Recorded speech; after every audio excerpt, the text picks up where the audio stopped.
Coming up on today's edition of the Locked On Raiders podcast, the team makes some more free agency moves official, plus a couple draft gurus. They talk about what they believe the Raiders should do at number 7. We'll talk about that. Your calls and texts will close out the show. It's all coming up on Wednesday's edition of the Locked On Raiders podcast, March 22nd, 2023. Just win. Just win. Just win. Just win. The autumn wind is a raider, pillaging just for fun. He'll knock you round and upside down and laugh when he's conquered and won. And won. And won. And won. And won. And welcome in, Raider Nation, to another edition of the Locked On Raiders podcast. Thank you so much for making the show your first listen of the day. Make sure you subscribe or follow for free on YouTube or wherever you listen to podcasts to make sure you get the latest edition of the show as soon as it's available. If YouTube is your platform of choice, it's possible because of my guy Ari. He's putting in the work behind the scenes. We definitely appreciate him. You can check him out on Twitter at Ari Produces. Again, he does fine work, and we definitely appreciate him. Today's edition of the Locked On Raider podcast is brought to you by the Ultimate Football GM. Ever dreamed of becoming an NFL GM and managing your football franchise? This game is definitely for you. Just to download the game, just visit ultimate-gm.com or look it up on the App Store. All listeners of the Locked On Raiders podcast get 100% free boost to their franchise when using the promo code Locked On. It's all caps in the game. Check it out. Again, Locked On, all caps. It's in the game. We'll tell you a lot more about the Ultimate Football GM later on in the show, but let's go ahead and jump right into it. And on Tuesday, the Raiders made a bunch of moves official, and it's funny, Tuesdays are the days that myself, JT the Brick, and Lincoln Kennedy record the Raider Roundtable, and sure enough, every single Tuesday, including last Tuesday, some breaking news happens as soon as we finish with that podcast. Last time it was Darren Waller was traded to the Giants. This time, nothing. It was such a good thing that there was no big breaking news that happened following the show. It was great. I kept kind of crossing my fingers as I was driving to the radio station. Like, I know within 20 or 30 minutes, something's going to break. But this time, it didn't happen. So everything was real smooth. Wasn't a whole bunch of news and notes coming out of the Silver and Black on Tuesday, but they did make a couple of signings official. Safety Jaquan Johnson, he comes over from the Buffalo Bills. He played 16 games in 2022, had 28 tackles, an interception, and a pass defense. And as I did a little bit of research on him, and I had a guest on my radio show, Nate Geary, who does Buffalo Bills pregame show, post show. He covers the Buffalo Bills like a glove. He just said, hey, when he had the opportunity to get out there defensively, he just didn't cut it. He really is going to be a good special teams guy. He's going to be a guy that's going to be a great locker room guy. He's going to go out there and compete, but he just wasn't able to get it done defensively when given the chance. And it's funny, I didn't know this, but Jaquan Johnson actually was ahead of Damar Hamlin, and we all know about the tragedy that happened with Damar Hamlin on the football field where everyone, including myself, thought there was a chance that he might have lost his life on that football field. He eventually didn't. Obviously, he's battling back right now still, but Jaquan Johnson was higher than him on the depth chart, and he actually got the first opportunity to go out there and compete at the safety position, just wasn't getting it done. He wasn't taking good angles. He wasn't making his tackles. He wasn't coming up with, creating turnovers or anything. He just wasn't able to cut it like he was when he was coming out of the U. At Miami, fantastic. The dude was creating turnovers.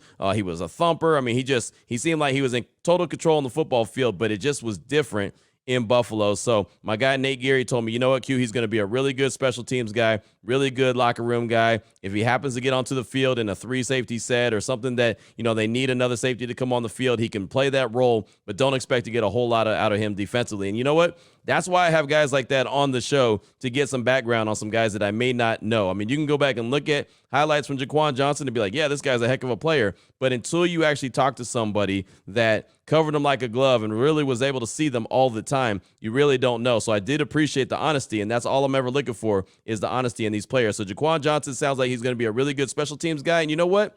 That's okay. You need special teams guys, right? There's 3 units. There's 3 elements to every team: offense, defense, and special teams. Special teams needs to be taken care of. Another guy that they made official on Tuesday was wide receiver Cam Sims. He comes over from the Washington Commanders. He had been there since 2018, playing 17 games in 2022, 8 catches, 89 yards. And for a career 55 games he's played in, 17 starts, 57 catches, 804 yards, and 3 touchdowns. And I actually had someone on talking about him as well, Ryan Fowler, who now works for the Draft Network, but he covered the Washington Commanders. And he said, to be honest with you, Q, yeah, he's going to be a special teams guy, but he's also a guy that, he could go in there and be the 3rd wide receiver, the 4th wide receiver, the 5th wide receiver. Basically, he could play that Mac Hollins role. The reason why he didn't get more catches and more attempts and more burn in Washington was because he was really deep on the depth chart, right? He just got buried in a wide receiver room that had a lot of talent, but he did say, watch out for that connection. Scott Turner is now on the Raiders coaching staff offensively. There's going to be elements of the Scott Turner offense mixed in with what the Raiders are going to do under head coach Josh McDaniels. And Cam Sims is a guy that's very familiar with Scott Turner, and Scott Turner knows how to use him. So just look for that. Again, I'm not thinking he's going to go out there and have a monster season like Mac Hollins. He's not going to have the season that Mac Hollins had. Mac Hollins is excited about the opportunity he's got in Atlanta now. They're going to actually showcase him to try to be the number 2 wide receiver. Remember, when he signed with the Raiders, he wasn't supposed to be the number 2 wide receiver. He was thrown into that position because Hunter Renfrow got injured, Darren Waller got injured, and it was Devontae Adams and them. Right. And then all of a sudden, Mac Hollins stepped up his game and played a very good role as a wide receiver, came up with over 50 catches on the season and carved himself out a little bit of a niche. And now he goes to Atlanta and they're looking at him. As I talked to my guy, D. Orlando Ledbetter from the AJC on Tuesday on my radio show, and he covers the Atlanta Falcons. And I didn't bring him on to talk about Mac Hollins, but eventually he started talking about Mac Hollins and he said, hey, we all think here that he's going to be the number 2 wide receiver. So Mac Hollins has himself a nice little role that he earned by what he did in 2022 with the silver and black. So expect Cam Sims to play the role that Mac Hollins was supposed to play when they signed him a year ago, but ended up getting thrust into a bigger position. Also today, tight end Austin Hooper from the Tennessee Titans. He's a free agent by way of the Titans. He's coming in for a visit to see what Dave Ziegler and Josh McDaniels and company are talking about. He spent last season with the Titans on a 1-year deal. He had 41 catches, 444 yards, and 2 TDs. He was in every single regular season game. He also spent 2 seasons in Cleveland and 4 years with the Falcons before going to Tennessee. Had 298 total catches for 3,026 yards and 14 touchdowns in those stops. So he's a guy, and I'm not going to say he's going to replace Darren Waller because Darren Waller was an absolute animal when he was out there and he was healthy. You know how dominant Darren Waller is, and I'm not going to say that O.J. Howard, who the Raiders made official on Monday, is going to replace Darren Waller. He's not, and I don't think that Austin Hooper would either, but I do think he can add to the mix in the tight end room. And don't forget, the tight ends are very deep when it comes to this upcoming draft. So excited about the opportunity that the Raiders could have. If they do go ahead and sign Hooper, have O.J. Howard in the mix, could potentially pick up another tight end in the draft to add to the mix as well. We all know Josh McDaniels' system, going back to New England, thrives with tight ends. So he's not going to be shy to have some tight ends on the roster. So Austin Hooper, something to pay attention for today. If you're following me on Twitter at your boy Q254, if it comes out and it's announced that he has agreed to terms with the Raiders, of course, I'll be tweeting that out and we'll be talking about it on the show tomorrow. But that's something to definitely pay attention to. I think that would be a nice addition to the Raiders tight end room. As far as Cam Newton threw at Auburn's Pro Day on Tuesday, and I saw a lot of pushback. It really blew my mind. I had a lot of people tweeting at me on Tuesday, and I heard a lot of people talking, even sports radio guys or guys on TV talking about Cam Newton and saying that it was wrong that he was there at Auburn's Pro Day and he shouldn't have been throwing because it's taken away from all the young guys that were trying to get to the NFL. You're taking the spotlight away from those young dudes. And I thought exactly the opposite. And when I talked to my guy, D. Orlando Ledbetter from the AJC, who was at Auburn's Pro Day, and that's why I had him on the show, was to talk about the Pro Day and what he saw from Cam Newton and the rest of the guys. He said, Q, I'll tell you straight up, there was a ton of eyeballs on Auburn's Pro Day. And if Cam Newton hadn't been there, you wouldn't have had all those eyeballs. So all the guys that were trying to showcase themselves to get to the NFL, not named Cam Newton, all had extra eyeballs on them. So you tell me how that could have hurt them. It couldn't have at all. And I don't know what it is about Cam. I don't know if it's just because he's big, he smiles, he has fun, he kind of does his own thing. You know what I mean? I don't know exactly what it is, but for some reason, he rubs a lot of people the wrong way. 33 years old. You know, he's been away from football for a year. I think if he's healthy, and I know the Raiders were in attendance. As a matter of fact, all 32 teams were in attendance at Auburn's Pro Day. So what does that tell you? Every single team in the NFL was there checking out what Auburn had going on. I think if he's healthy, I would have no problem with the Raiders signing him as a backup to Jimmy G. Jimmy G, you know, has a tendency to get injured, something I've been concerned about.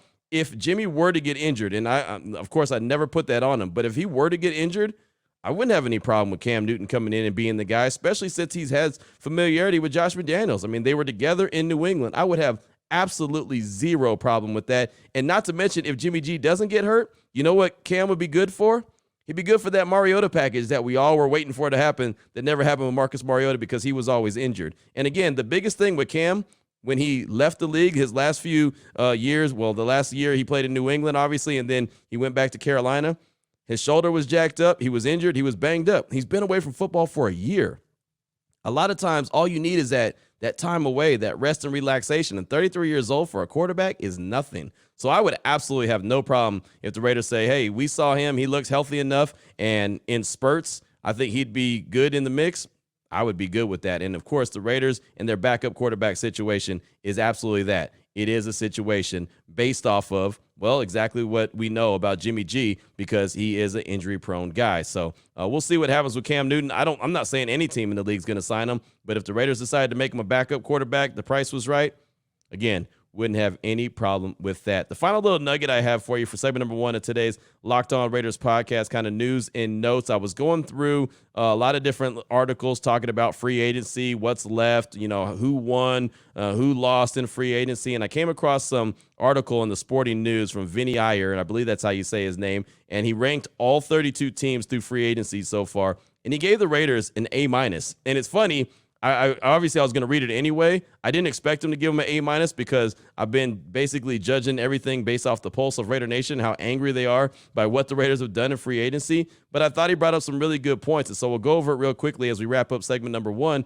He said, key additions: quarterback Jimmy Garoppolo, wide receiver Jacoby Myers, linebacker Robert Spillane, safety Marcus Epps, cornerback Brandon Faison, wide receiver Philip Dorsett, wide receiver Cam Sims, and tight end O.J. Howard. Key re-signings: Josh Jacobs, offensive tackle Brandon Parker, running back Amir Abdullah, running back Jakob Johnson, defensive tackle Jerry Tillery, offensive tackle Jermaine Illuminor, wide receiver Keelan Cole. Key losses: quarterback Derek Carr, tight end Darren Waller, quarterback Jarrett Stidham, edge Cleve Farrell, linebacker Denzel Perryman, tight end Foster Morrow, cornerback Rocky Sin, and wide receiver Mac Hollins. Now, we know for sure that Mac is gone. We know for sure Waller's gone, Stidham's gone, Carr's gone, Cleve's gone. Perryman, Morrow, Rocky Sin, they could all come back. I don't think they are coming back, but they all could come back because they have not signed free agent deals yet. But his little write-up that he had on it, again, remember he gave him an A- so far in free agency. The Raiders put more emotion in the offense and overall plans of Josh McDaniels and Dave Ziegler here. McDaniels got 2 key system players in Myers and Garoppolo to fit him better than Carr and Waller. They went a little bit on work on defense and should build on that and the offensive line in the draft, where they no longer are forced to take a quarterback at number 7. And even though that was a very small write-up, it really got me thinking, and I've been trying to stress it as well when it comes to the draft, and a lot of folks are looking for a difference maker. How come the Raiders haven't signed difference makers? They have to build up the defense. They haven't done that. They've addressed the offense with little small pieces here and there that they wanted to upgrade anyway, and instead of wasting the draft capital on those kind of guys, they went out and got the Jacoby Myers, right? They went out and got Cam Sims, Philip Dorsett, minor guys like that, where they can do the heavy lifting in the upcoming draft, so they can do just like Vinny says there, that they can address the defense in a major way. They can 100% focus on the defense. They can also go and get an offensive lineman to continue to add some depth to that offensive line. I think that they could add a tight end as well, but really when they go into the draft at the end of April, it could be 100% focus on the defense, which we all knows needs to be built up in a major way. They have holes in every position. They can be upgraded in every area of the defense, the line, the linebackers, the corners, the safeties. Everything could be addressed defensively. And so now they don't have the pressure of going in and trying to get somebody who could be a true number 2 wide receiver. They have one. They don't have to worry about going and getting a Mac Hollins replacement. They have one. They don't have to worry about going and getting a guy that has some speed to be a deep threat, but not going to be a guy that's going to get a lot of catches in Philip Dorsett. They already have that guy, right? They've addressed little small things, so now they don't have to worry about trying to get those guys by way of the draft. They can worry about the defense and try to build that unit up together with a bunch of young talent. And at some point, I'm not saying it's going to gel this year, but all of a sudden, you look up and the Raiders have a really solid defense, and they're all really young guys, so they can continue to build together. I know that Raider Nation doesn't want to hear that. I know a lot of people are angry and upset about the way that they've gone about free agency, but honestly, I had a guy call my radio show on Tuesday. It was so funny, and I really respect this guy. His name is Houston in L.A. He's a really good dude. He calls the station all the time, always has some good feedback, and he's like, yeah, Q, I hear everything you're saying, and I agree with you. But the Raiders didn't make any defensive moves that were like difference makers. They didn't bring any difference makers. So I stopped him and I said, hey, respectfully, who would you want them to bring in? Like, who was the difference makers that you were looking at that you're upset that they didn't bring in? And he said, Levante David. I said, okay, Levante David was with the Tampa Bay Buccaneers as a linebacker. He stayed in Tampa Bay. He didn't get out of Tampa Bay. They re-signed him. So the Raiders didn't have an opportunity to get him. Then he said Tremaine Edmonds. And I said, hey, Tremaine Edmonds from Buffalo, the linebacker, would have been a good player.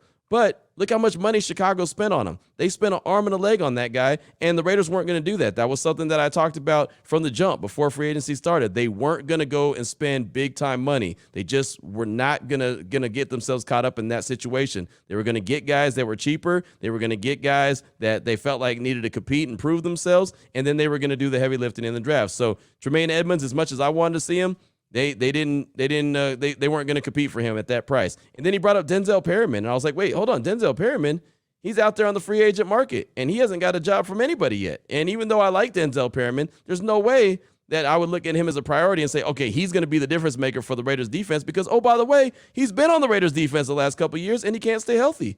That's the biggest issue when it comes to Denzel Perryman. So my point was, I know there's difference makers out there. There's a few that were signed, but this year's free agency, even if the Raiders wanted to spend big money, there wasn't a ton of guys out there. Like, there was never a time in free agency when I kept refreshing my phone or refreshing Twitter to see when that guy is going to sign. When's that guy going to sign? Like, there's been in previous years where I'm like, oh, man, this guy's free agency just opened up. He's going to sign any second now, and I just keep refreshing and refreshing. That never happened. Once Teron Payne in Washington got franchised and then giving him a $90 million deal, I mean, I was pretty much done, right? There wasn't too many guys out there that I was interested in. I'm still interested to see where Bobby Wagner ends up, but he's not a priority guy. Like, I think he has a little bit left in the tank, and I think he'd be a good addition with the Silver and Black if they were to go in that direction. But he hasn't signed yet, and we're already halfway through the second week of free agency. So, again, that goes back and tells you everything that you need to know. Teams aren't spending big money, and the guys they are spending big money on are their own guys, and they're keeping them. That's different than what we've seen in previous years. So that's all I got for you for segment number 1 of today's Locked On Raiders podcast, kind of news and notes on this Wednesday. Coming up in segment number 2, my guy, Mel Kiper Jr. put out his latest mock draft. Daniel Jeremiah from the NFL Network put out his latest mock draft. I want to go over who they have selected for the Raiders at number 7. Plus, you'll hear from Mel Kiper Jr. when it comes to the top 4 quarterbacks, talking about C.J. Stroud, talking about Bryce Young, Will Levis, and Anthony Richardson, where he has them going and why in his latest mock draft. We'll do all that coming up in segment number 2 after I tell you about FanDuel, and the tournament is heating up, and man, oh man, can't wait till Thursday, and all the action gets underway again. Matter of fact, the Sweet 16 and an Elite 8 are going to be played right here in Vegas, so I'm super excited about that. But besides that, now's the perfect time to download FanDuel. It's America's #1 sportsbook. New customers get a no-sweat first bet up to $1,000. That's bonus bets back if your first bet does not win. All you got to do is download the FanDuel Sportsbook app. It's safe, secure, and it's super easy to use. Then you can bet on everything from the money line, points scored, threes that are hitting the game. You got it. They got it as well. FanDuel even lets you combine your bets for a chance at a bigger payout with the same game parlay. Don't miss a chance to get your no-sweat first bet up to $1,000 in bonus bets when you go to FanDuel.com/lockedon. That's FanDuel.com/lockedon to learn about more. Make every moment more with FanDuel, an official sports betting partner of the NBA.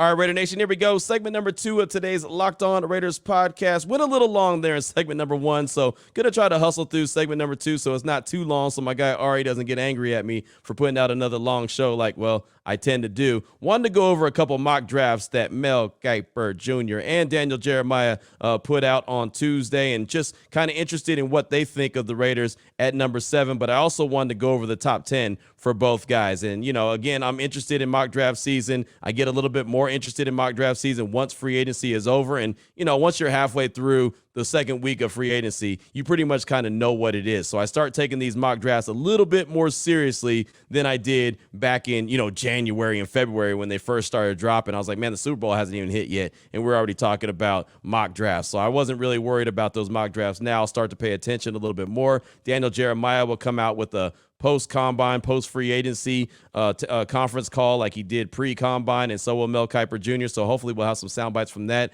coming up on the show. But first of all, we'll start with the guy, the OG, Mel Kiper Jr. He was on Get Up on ESPN on Tuesday. He was talking about his latest mock draft and the fact that he had 4 quarterbacks going in the top 5. He actually had a trade or 2, so we'll talk about that after you hear what Mel Kiper had to say about the top 4 quarterbacks and where he had them going in the top 5 of his mock draft. Yeah, Brian, C.J. Stroud, he got the edge at the number 1 spot to the Carolina Panthers because he's the big quarterback that Frank Reich has preferred during his career in the National Football League. You're going to get back C.J. Stroud. If he could bottle what he did against Georgia and take that into the NFL throughout his career, he will be outstanding, but we didn't see that on a regular basis at Ohio State, that dual threat capability, had the strong combine with a real good pro day, private workouts. He can ride that momentum from that Georgia game all the way to be the number 1 pick overall to the Carolina Panthers. Then you look at Bryce Young. Why does Bryce Young get 2? Size. He lacks it. 5'10" and change. 204, but can you maintain that 204 throughout the season? That's the debate there. He doesn't have the rocket arm. He doesn't have 4.4 speed,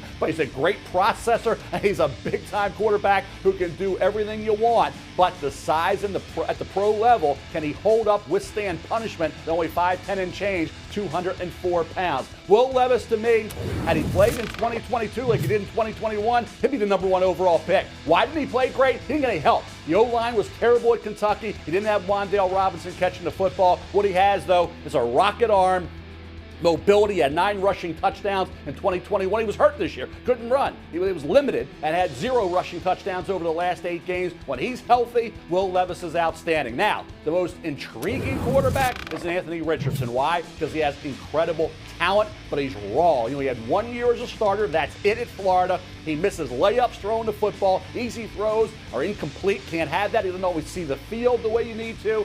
But Anthony Richardson is dynamic, is a runner. He's got a howitzer, a rocket arm, just like Will Levis does. And I tell you what, for a team like Seattle, who can develop him behind Geno Smith, I think that would be the perfect scenario in terms of the right team for the right player. So there you go. Carolina, who traded up with Chicago. Obviously, he had them going with C.J. Stroud out of Ohio State. Houston, number 2, Bryce Young, quarterback out of Alabama. Then Indy, they traded to number 3. They moved up 1 spot with Arizona and went and got quarterback Will Levis. Arizona, who's at number 4, got defensive lineman Will Anderson out of Bama. And then Seattle. That was a spot that I was interested in when it comes to quarterback Anthony Richardson. He has them selecting Anthony Richardson to sit behind Geno Smith and learn. And I do think that Anthony Richardson would be a hell of a fit in Seattle, sitting behind Geno, who got, a 3-year contract extension. I think Pete Carroll would love to have him in a package-type role, have him backing up Geno and even going in there and being kind of, like I said, that package-type guy. I could totally see that being a fit there in Seattle. At number 6, Detroit, he had defensive tackle Jalen Carter. And then with the Raiders at 7,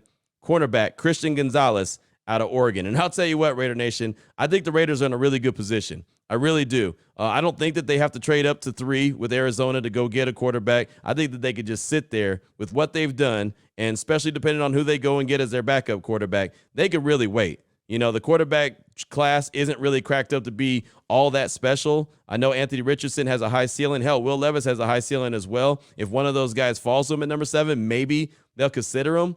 But I'll tell you what, if they were to play out like this and Christian Gonzalez, the cornerback out of Oregon, were to fall to the Raiders at 7, I'd be fine with that. And I know some people say, yeah, but it's a deep cornerback class, so you don't need to take them there. Yeah, but why don't you go get the best one? If the best cornerback is available in Christian Gonzalez, go get him. I'm not mad at that at all. So that's what Mel Kiper Jr. has. He has Christian Gonzalez out of Oregon going number 7 to the Raiders. Atlanta, cornerback Devon Witherspoon out of Illinois. Chicago, offensive tackle Paris Johnson Jr. out of Ohio State, who, by the way, they have their pro day today. And then Philadelphia, guard Peter Skoronski. That's the top 10 right there. But you see how it goes, right? Quarterback, defensive line, quarterback, defensive tackle, corner, offensive line in the top 10, according to Mel Kiper Jr. How about Daniel Jeremiah on the flip side of things? What does he have for the top 10? It's not that far off, not that different, just a couple guys in a couple different spots. And number 1, he has Bryce Young going to the Carolina Panthers. Number 2, C.J. Stroud out of Ohio State. He's going to Texans. So they just flip-flop. Bryce Young went to 1, C.J. Stroud went to 2. At 3, Will Anderson Jr. to the Arizona Cardinals. So instead of trading with Indianapolis, Will Anderson still goes to the Cardinals, but at 3 instead of 4. And then at 4, Anthony Richardson, quarterback out of Florida, goes to the Colts. I find that to be pretty interesting. I didn't think of the Colts as a spot where Anthony Richardson may be the guy, but that's where Daniel Jeremiah has him slotted in at number 4 overall to the Indianapolis Colts. At 5, Jalen Carter, defensive tackle out of Georgia to Seattle. I've mentioned it multiple times on my radio show and even the podcast. Jalen Carter seems like a guy that could fit in Seattle as well. They don't mind guys that have a few off-the-field issues or maybe even a little maturity issues. They don't mind that at all. As long as you can play, they're good with you. At 6, this was pretty interesting.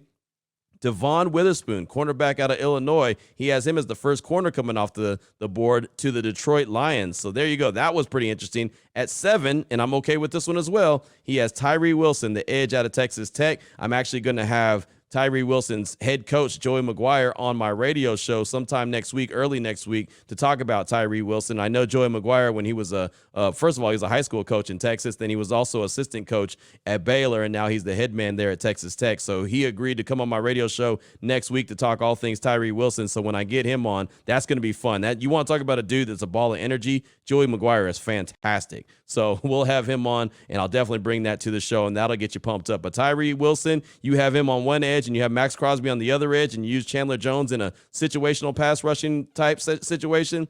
I'd be good with that. Tyree Wilson could be a hell of an addition. So between Mel and between Daniel Jeremiah, they have two different defensive players going to the silver and black. Either one I'd be good with. Christian Gonzalez, the corner out of Oregon, fantastic pick. Tyree Wilson, the edge out of Texas Tech, I think a fantastic pick, which just shows you they can get a young defensive stud at number 7 and start to build that defense that we've all been talking about. It's been way too long since they've addressed it. They need to go and get after it. I still think they need to get a defensive tackle if they were to go with Wilson there, and that's okay because there's defensive tackles that are pretty deep in this class as well that the Raiders could attack at some point. They need to get an edge. They need to get a D tackle. They need to get a linebacker. They need to get a corner. They need to get a safety. I mean, they need them, again, as I mentioned, at all levels of the defense. Rounding out the top 10 for Daniel Jeremiah, Christian Gonzalez, cornerback out of Oregon at number 8 to Atlanta. Peter Skoronski, the guard, offensive lineman to Chicago at number 9. And then at number 10, he has Lucas Van Ness, the edge out of Iowa. So Daniel Jeremiah, Bryce Young, C.J. Stroud, Will Anderson Jr.,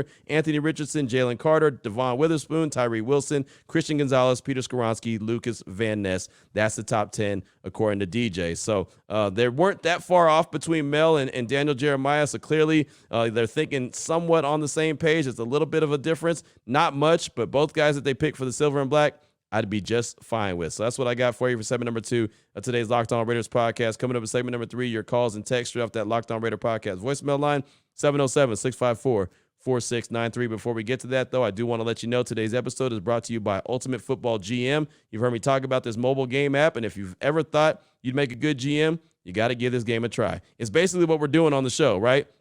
Talking about free agency, talking about coaches, talking about the draft, talking about putting the best team on the field. That's what you do in the Ultimate Football GM. You're responsible for controlling the destiny of your franchise by hiring the right coaches and coordinators, managing all the finances, including negotiating players' salaries and terms, and navigating your franchise through free agency, the draft, injuries, player personnel issues, all the ups and downs of a season. Everything Dave Ziegler goes through all season long, you'll be going through all season long on the Ultimate Football GM. It's completely free, playable offline. You can play on the go as you want and when you want to. All listeners of the Locked On Raiders podcast, they get 100% free boost to their franchise when using the promo code Locked On in all caps. Is in the game store. Again, it's Locked On. It's all caps. Make sure to check it out today. If you want to download the game, all you got to visit is ultimate-gm.com or look it up on the App Store. Again, it's ultimate-gm.com. Ultimate Football GM. Start your dynasty today.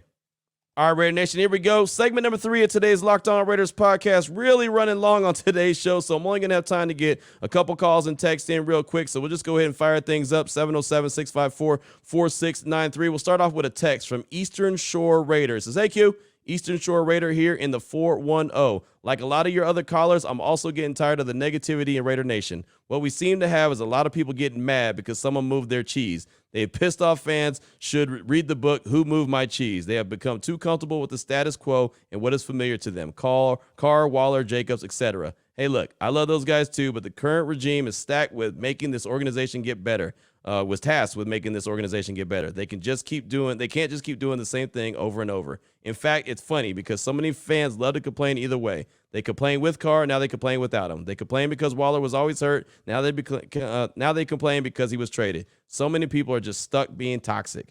How can the current regime be so bad when we were so close in so many games last year? If the ball bounced differently a few times and we won a couple of those games, I suppose they'd be happy with McDaniels and Ziegler. There are too many armchair quarterbacks and know-it-alls. I know it can get frustrating, but people just enjoy the ride. Love listening to the podcast, Q. Thanks for all you do. You did a great job. Eastern Shore Raider in the 410. Thanks for the text, my man. Sorry, I butchered it a little bit, but you get the gist of it, right? He's tired of all the complaining. He knows that it's only March. You win no games in March, and that's what I've really been stressing. Like, let these guys have an opportunity to try to put the team together. Once they put the team together and you start to see what happens in the season, and all of a sudden, if it looks like, wow, this isn't getting better, matter of fact, this is getting worse, then maybe there's something to complain about. But right now, You're not winning any games in March. You're not losing any games in March. And it's the worst thing you can ever do is win the offseason. When you win the offseason, how often do you win in the regular season? Not that often. So, and on top of that, we haven't even got to the draft yet. The draft is at the end of April. That's when you'll know what the roster really has an opportunity to look like. They'll take 90 guys to training camp and end up with 53. So there's a lot of work to be done between now and when they actually field a team for that first game of the season in September. Thank you so much for that text. I do appreciate you. Got time for one call. It's a pretty lengthy call from my guy, Paul the Barber in the 661. He's calling to talk from Raider Nation as far as his offseason's gone, and then really wants to caution everyone to slow their roll. Also brings up Darren Waller a bit as well. Here he is, Paul the Barber from the 661. Yo, what's up, Big Q, man? This is Paul the Barber calling from Bakersfield. And I wanted to get a little bit off my chest, man.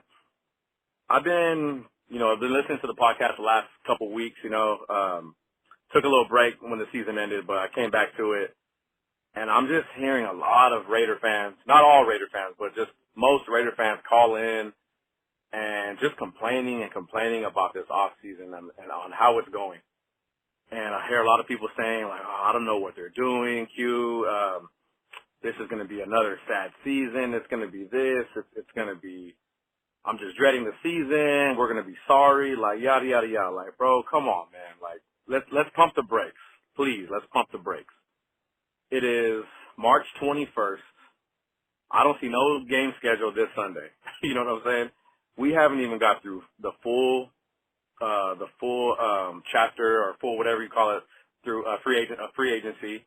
We haven't even gone through the draft. We haven't even gone through mini camp. There's still a lot to do, man. Training camp. There's still cuts. There still could be some more trades going on in the coming months, And we don't know how things are going to shake out. We don't know how things are going to look when the season opener happens. And that's the thing, man. People want instant results, like right away here in March. And it ain't going to happen that way. Look at last year when Dave Ziegler, McDaniels, they swung for the fences in day one and day two of free agency. We got Devontae Adams and Chandler Jones. And all of a sudden, we thought we were Super Bowl contenders. At least I did too. I know a lot of Raider Nation thought we were going to win the Super Bowl right off the bat, but just by getting those two players. And look what happened, man. It went to crap. It didn't work out that way. So I believe, Ziegler and McDaniels are taking a different approach, a more slower approach. Like, hey, let's back up. Let's get some quality guys. Let's get some depth pieces, and let's just build. Let's build through the draft, and let's build for this thing long term.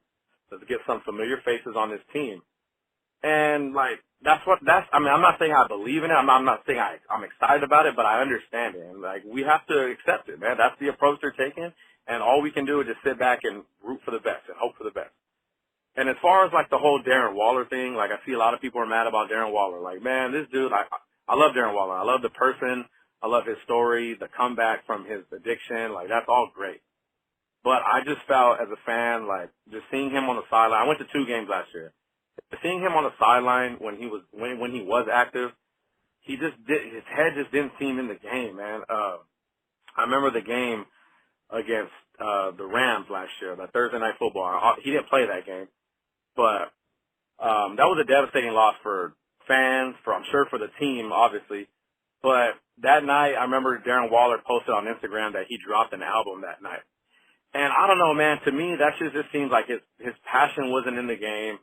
His mind wasn't in it. It looked like he just focused on other things, which is fine, man. That is totally fine. I'm a big fan. I'm happy for what he's got going on. But I'm a fan of the Raiders, the football team, and I just want guys who are just gonna win us some football games. That's it.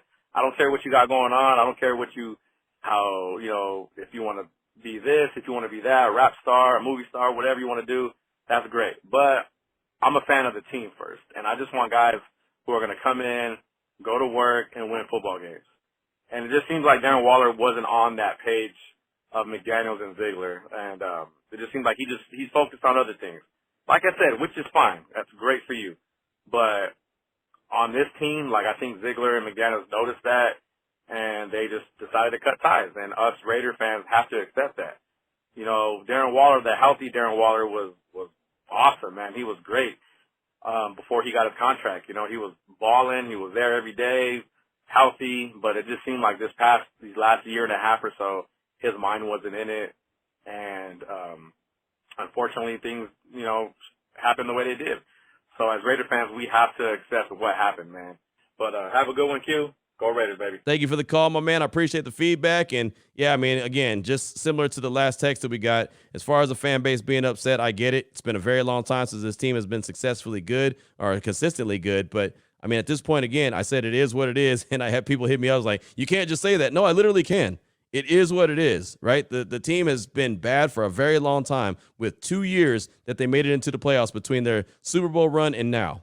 That's not good at all. But that has nothing to do with Dave Ziegler. It has nothing to do with Josh McDaniels. And I refuse to hold those failures against them. The only thing I can hold against them is 2022. And really, I set myself up for failure because I believe with the moves they made for Adams and Chandler Jones that, hey, man, this team was going to be a 10, 11-win team, and they're going to go to the playoffs. I gave myself unrealistic expectations just because I was looking at the big names and what I thought that they were bringing to the table. And Devontae, which he was great, 1,500 yards, right? Tied for the league in touchdowns, 100 catches. He was fantastic, played every game. Josh Jacobs, fantastic, right? Led the league in rushing. There was a lot of good to like from the Raiders, but they just weren't able to do it as a team and put it all together and win enough games. 6 games obviously is not enough. So that was partly my fault for setting myself up for high expectations, like you mentioned. You thought that the team was going to be a lot better. That was on us. As far as Waller, you're absolutely right? I mean, that Thursday game against the Rams when he didn't play, but then he dropped an album the next day or a few hours later. I remember mentioning it on the show, and I said, look, I'm not trying to hold it against him. I know that guys have interests that are outside of football. That's fine. But I did caution that I didn't think that this staff was going to be a big fan of that. I didn't think that they were going to say, hey, wait, you're not available to play in this game, but you're able to drop an album a couple hours later after we lose, right? And not saying that everything was on Darren Waller. And look, he's a dude that needs to do other things besides just play football for his mental health, and that's fine. That's what he has to do for him and his sanity, and obviously we all know his story to keep where he's on the straight and narrow. Like he's said that publicly. I need these other things in my life. So for Darren Waller, it probably wasn't good to be with this staff because this staff don't want you to worry about other stuff. They want you to live, sleep, and breathe and everything, right? Football. That's what it's all about. And that's not for everybody. I've said it multiple times. That's not for everybody. And I'm sure they weren't a big fan of Darren Waller dropping an album right after they lost a game on Thursday Night Football to the Rams. That's just some of it. So, and I'm not saying that one incident had everything to do with him getting traded, but it was just a combination of a lot of things, right? Training camp, he was in and out. They give him a contract extension, then he's out again. There was a lot. Then he was missing. Then he was, hanging out with the Aces instead of being at a game. He was watching their playoff run. I mean, and again, that was approved by Mark Davis, was him to be at the Aces game and watch, his now wife, Kelsey Plum, and the team go out there and perform. But the staff wasn't happy with that. They wanted him to be with the rest of his teammates, right? Be out there supporting his teammates, and he wasn't there. Going on the trip to San Diego during the bye week instead of getting treatment on his hammy. That was another thing that the staff didn't like. Again, I'm not saying any of this is Waller's fault. Obviously the staff was just not happy with it. And if they're the ones in charge, they're the ones in charge. And that's all that really matters. But Paul, thanks for that call, my man. I do appreciate you. And unfortunately, because I went really long in segment number 1, that's all I really got time for. So we'll get more text and calls. I won't go as long in these different segments coming up tomorrow. But Stabler's Ghost, I see you. Yours truly in Ohio, I got you. Raider Manny, I got you. Plus a whole lot more. We'll see what happens at Ohio State's Pro Day. We'll see what happens, if there's anything else that the Raiders, any moves that they make officially. Austin Hooper's coming in for a visit, the free agent from Tennessee. Maybe the Raiders will sign him or come to agreements with him. We'll talk about it on tomorrow's show. We got a lot to get to as we continue to roll through this week and close things out really strong. So thanks so much again for making the show your first listen each and every day. Remember, you can find the show free and available on all platforms, including YouTube, thanks to my man Ari. So until tomorrow, Raider Nation, take care of yourself, take care of your family, love on your family. Most importantly, as always, just win, baby.